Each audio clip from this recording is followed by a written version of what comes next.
أعوذ بالله من الشيطان الرجيم بسم الله الرحمن الرحيم الحمد لله رب العالمين والصلاة والسلام على سيدنا محمد الأمين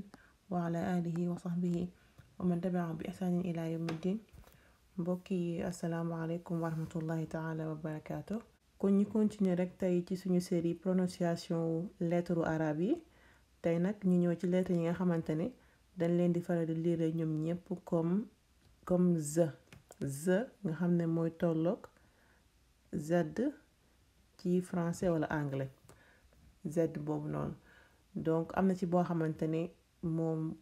comme ni nga lire z boobu carrément nga koy lire waaye yeneen ñaar lettres yi seen prononciation bokkut ak z donte ne ñu bare buñ ko lire dañ ko lire comme z naa dinañ ci ñëw ci explication yi ci suuf suñu première lettre di daal nga xam ne mooy daal bi nga xamante ne dañ koo tomb ci kaw bi exemple bi ma mën a gis ci beneen langue bu gën a jege ak moom mooy nekk th bu anglais bu nekk ci the léeg-léeg ci anglais th dina ñëw nekk th comme ni nga ko jànge woon mu tolloo xarfu thaa waaye léeg-léeg th ñëw ñu koy lire comme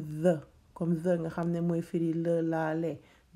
the boobu noonu nga xam ne boo koy wax dangay jël sa làmmiñ bi teg ko ci sa bëñ sa catu làmmiñ teg ko ci sa bëñ yi ci kaw ba pare làmmiñ bi dafa war a feeñ the bi mook saa ba njàngoon ci leçon yële weesu ñooyam boo leen di prononcer il faut làmmiñ bi génn pour prononciation bi mën a correct the di la sa làmmiñ teg ko ci sa bëñ yi ci kaw ba pare bàyyi làmmiñ bi di feeñ bàyyi làmmiñ bi catu làmmiñ bi di nekk ci biti di feeñ the premier exemple bi di dhul kifli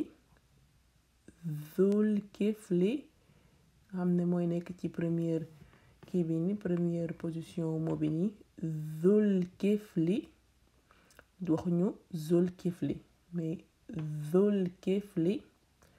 kon nga xam ne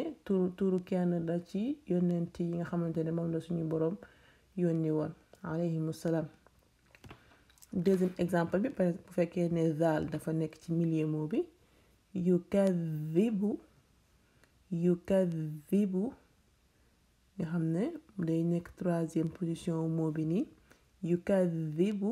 ñëw ci suratul maa'un ara'ayta alladhi yukadhibu ñu koy firi koo xamante ne day weddi yukadhibu bi diin kuy weddi diine ji di ko dàq yukadhibu kon waxuñu yukadhibu mais yukadhibu troisième exemple bi hadha nga xam ne dañuy am zaal bi mu nekk ci deuxième lettre mot bi hadha waxuñu haza hadha kon nga xam ne mooy firi voici nga xam ne bu ngeen fàttali ko xëy na ci leçon arabe yi ñuy jàng ci primaire yaakaar naa ci école biblique yi ay ma hada ak ma hadihi dafay ñëw quatrième exemple bi a'udhu waxuñu a'udhu kon boo jàng suratul falaq wala suratul naas wala ngay wax a'udhu billahi minash shaytanir rajim wala qul a'udhu bi rabbil falaq qul a'udhu bi rabbin naas kon zu lañuy wax duñu wax zu nga xam ne mooy nekk dernière lettre mot bi nii a'udhu nga xam ne day firi maa ngi muslu kon verbe a'adha nga xam ne mooy firi muslu nga xam moom lañ jël conjugué ko ci première personne ci première personne ci temps présent waa a'udhu kon loolu mais exemple yi indi ci zaal encore une fois il faut làmmiñ bi di génn ci biti pour prononciation bi feeñ kon ci am na bi mooy deuxième lettre bi nga xamante ne il faut làmmiñ bi génn ci biti pour prononciation bi leer. kon bi njëkkoon a am ci leçon yi la weesu mooy xarfu fa nga xam ne mooy taa bi nga xam ne dañ koy tomb ñetti tomb fa. kon deuxième bi di zaal. ok bu ñu continuer dem ci deuxième lettre bi nga xam ne mooy xarfu zaay. zaay ñëw nekk ra bi nga xam ne dañ koy tomb zaay. zaay bii nag moom mooy tolloog exactement ak z bii ñuy wax. kon saa yow liire dara di ko liire z ki lay dégg te nga fekk ne xëy na zaal moo fa nekk wala beneen lettre suñu troisième lettre bi ki lay dégg mën na faa def zaay bii nii. kon zaay mooy z bi carrément z nga xam ne moom moo gën a yomb. kon bu ñu ñëwee ci exemple yi zulzilat zulzilat bu ñëwee ci suratu zalzala nga xam iza zulzilatil ardu zilzalaha zulzilat nga xam ne ñëw na fa ñaari yoon. zulzila mooy firi tremble. waaw iza zulzilati iza zulzilatil ardu bis bu suuf si tremble zilzalaha tremblement booba nga xam ne day wax ci melokaan ak si ñi yowmal qiyaam ci lay wax wala ci xew-xew yi xew yowmal qiyaam. kon boobu mooy suñu premier exemple zulzilat.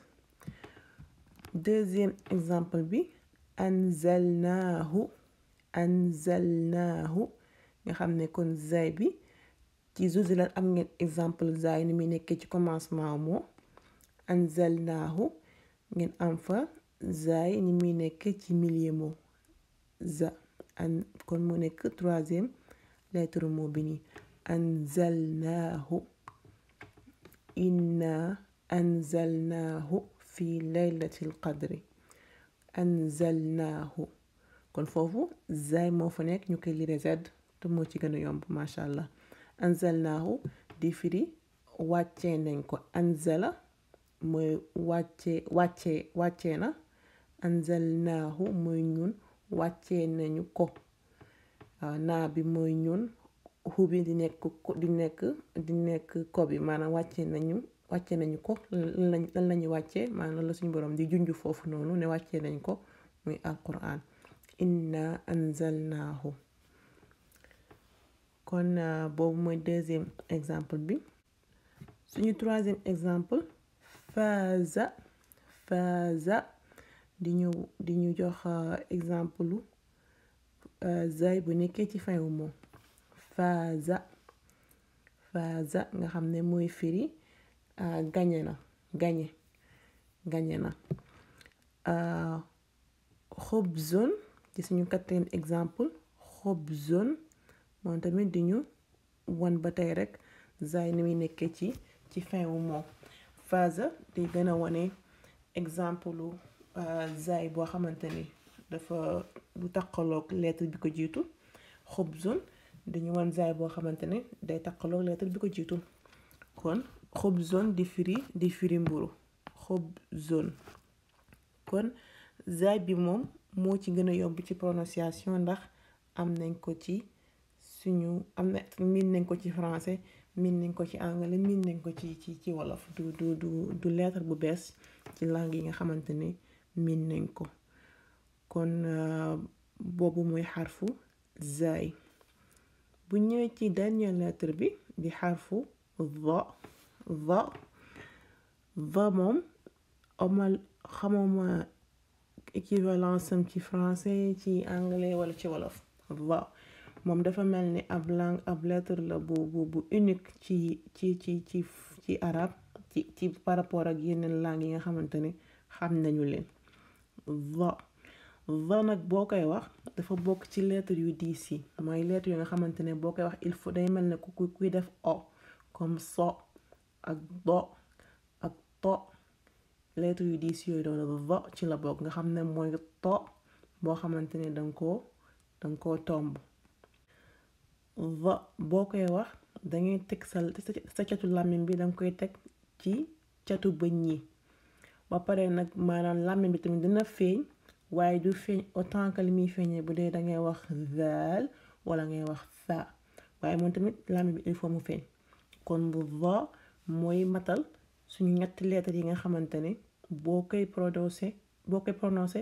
il faut làmmiñ bi génn bu njëkk bi jàngoon nañ ko ni nga ko waxee woon ci xarfu fa deuxième bi du suñu première ay lettres ci leçon bi di zaal troisième bi nekk léegi va bi va mais va du génne comme ni zaal di génne va kon dangeen teg sa catu làmmiñ ci sa catu bëñ yi ba pare bàyyi ci catu làmmiñ mi di feeñ tuuti va va va va va kon am na différence entre va ak va moo gën a diis dafa bokk ci lettre yu diis yi bu ñëwee ci exemple yi zalimun nga xam ne dañuy am exemple lu va bu nekkee ci première lettre mot bi ni zalimun nga xam ne mooy firi kuy tooñ zalimun ab tooñkat deuxième exemple bi di al-azim nga xam ne day nekk ci milieu mot bi nii kon mu lay wan fii booy bind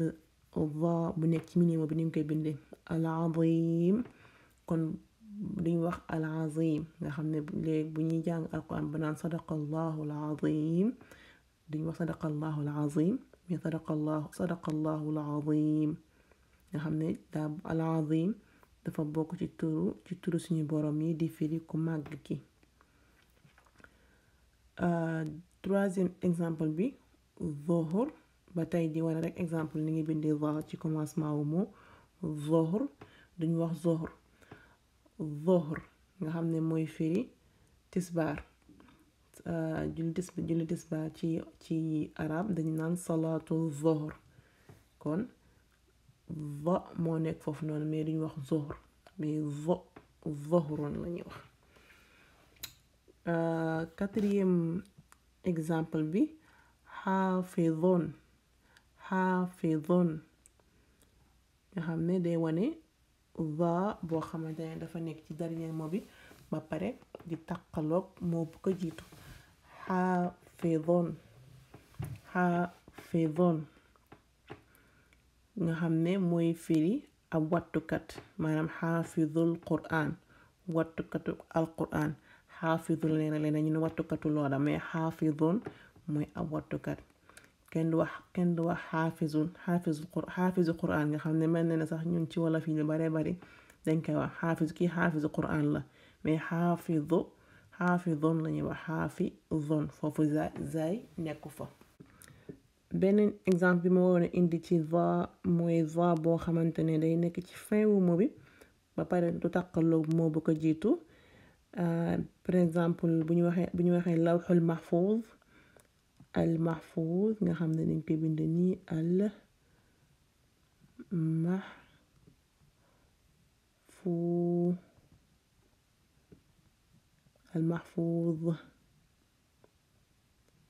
mahfudu nga xam ne kon danga koy bind comme ni ma ko bindee nii ci introduction lettre bi nii day séparé wu ndax waaw dara du taqaloo ak moom al mahfuz mooy firi li ñu wattu al lawhul mahfuz mooy àlliwa gi ñuy wattu te mooy turu àlliwa suñu borom boobu noonu al lawhul mahfuz kon lii moo nekkoon exemple yi indi ci va pour résumer waat rek kon dañuy am zaal nekk comme ni ma ko waxee day xaw a niroog the booy wax lettre th bi ci anglais the bi nga xam ne moo tolloog la ak lee foo noonu la mooy équivalence bi mu ci am bi mag bi gën a jege waaye boo koy wax il faut ngay génne sa làmmiñ bi ci biti sa bëñ yi ak sa catu làmmiñ bi ak sa làmmiñ bi di laalante ci kaw the zaay nga xam ne mooy deuxième lettre bi di tolloog z moom kon ni ngay waxee z ci français ak ci anglais mooy zaay. Troisième exemple bi di va amul équivalence ci langue yi nga xamante ne xam nañ ko waaye boo koy liir lu yomba liir la dangay fexe ba sa ci catu làmmiñ bi ak sa catu ba ñuy di laalante ba pare sa catu làmmiñ bi nekk ci biti tuuti du génn comme ni muy génnee booy wax val waaye dina catu làmmiñ bi dina nekk dina visible tuuti ci biti ba ki nga waxee dina ko seen va te daa bokk ci lettres yi nga xam ne dañoo xaw a diis va kon ñu bàyyi xel ne rek il faut làmmiñ di génn ci ñaari lettres yi nga xamante ne ñooy war a bees ci ñun muy zaal ak va. Zaay moom yomb na mooy lettre Z. bu ñëwee ci exercice yi indi nañ ay mots après dinañ ko lire ngeen jéem ñoo bindal ba xam xarfu zaal moo fa nekk wala xarfu zaay wala xarfu za. premier mot bi nga xam ne mooy firi antilope ci français ñu koy wax dhabyun.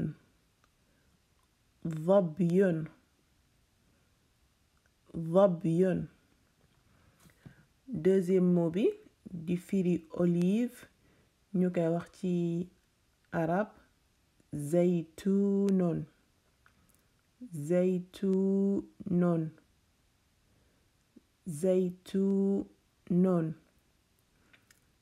troisième mot bi di firi fenêtre ñu koy wax ci arab nafidatun.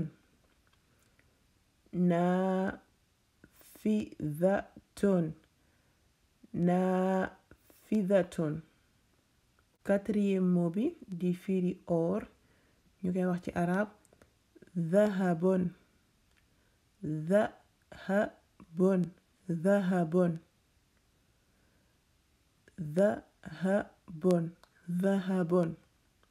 cinquième mot bi di firi balance ñu koy wax ci arab mizanun.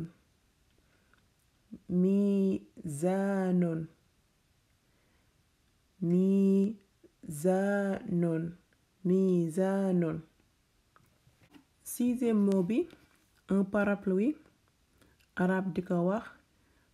midallatun.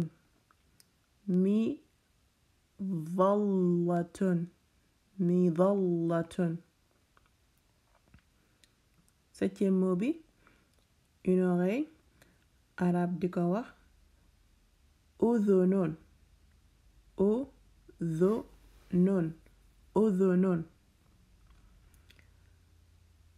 huitième mot bi un étudiant arab léeg-léeg di ko wax ci leçon yi la passé indi woon nañ terme bi arab di wax talibun tey ñu indi beneen mot buy firi étudiant tamit mais arab di ko wax tilmidun.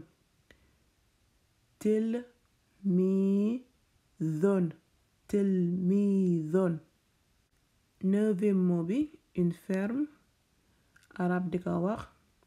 mazraatun.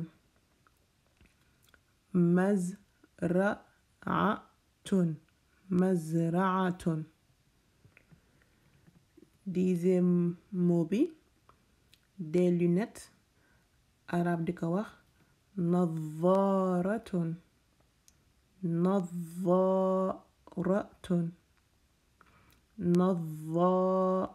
nadharatun. deuxième exercice bi ñu indi 6 mots après ngeen bindal ñu ba xam zaal moo fa nekk wala zaay wala va ba pare indi ñu signification yi. premier mot bi dhira'un.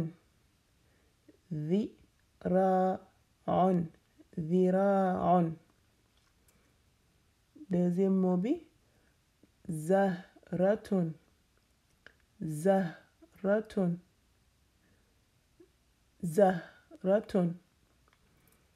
troisième mot bi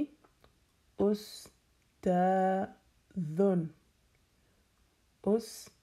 أستاذ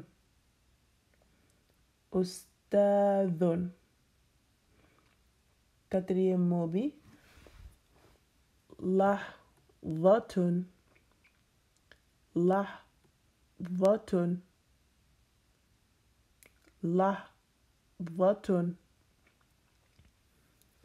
cinquième mot bi manzilun manzilun manzilun. sixième mot bi ظلام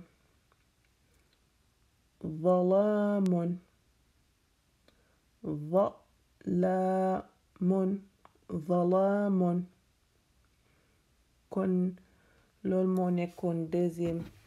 exercice bi. troisième exercice bi ku ñu mën a indil moo ci lettre bu nekk ci lettre yi njàng tey muy zaal zaay ak va waa indi ñu moo boo xamante ne day génn moo yi joxe ci leçon bi ak moo yi ñëw ci exercice yi. kon loolu moo nekkoon leçon bi ak exercice yi. ñi ngi am yaakaar na leer na. lu ci desee leer incha allah mën nañ koo leeral la question yi ci groupe bi wala laaj ko ci commentaire yi. liñ ci mën a leeral incha allah dinañ ko leeral. assalaamu aleykum wa rahmatullahi taala wa barakaatuhu.